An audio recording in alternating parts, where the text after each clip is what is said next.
புயலால் பாதிக்கப்பட்டவர்களுக்கு நிவாரணம் வழங்கப்படவில்லை என கூறி விழுப்புரம் புதுச்சேரி சாலையில் மக்கள் மறியலில் ஈடுபட்டுள்ளனர். இது பற்றிய விவரங்களை செய்தியாளர் கோபிநாத் வழங்க நாம் கேட்கலாம். வணக்கம் கோபிநாத். சாலை மறியலில் ஈடுபடக்கூடிய பொதுமக்கள் முன்வைக்கக்கூடிய கோரிக்கைகள் என்ன? அங்க இருக்கக்கூடிய கள விவரங்களை பதிவு பண்ணுங்க. செஞ்சல் புயல் காரணமாக தொடர்ந்து கனமழை, தென்மண்ணை ஆற்றில் ஏற்பட்ட வெள்ளப்பெருக்கு விழுப்புரம் மாவட்ட மக்களை புரட்டி போட்டதுன்னு சொல்லலாம். பெரும்பாலான பகுதிகளில் கடுமையான பாதிப்பு, குடியிருப்பு பகுதிகள், அதே போல விவசாய நிலங்களில் கடுமையான பாதிப்பு. நம்ம பார்த்துட்டு இருக்க காட்சிகள் விழுப்புரம் புதுச்சேரி தேசிய நெடுஞ்சாலை.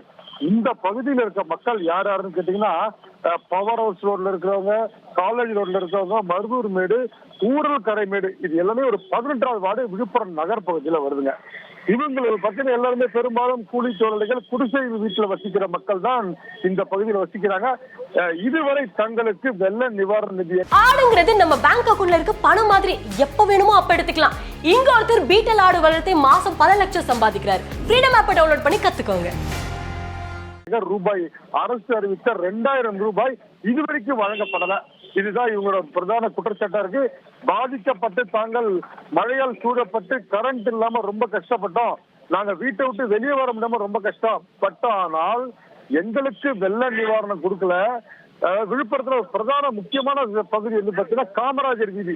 அதிக நகை வியாபாரிகள் கொண்ட பகுதி விழுப்புரம் காமராஜர் வீதி.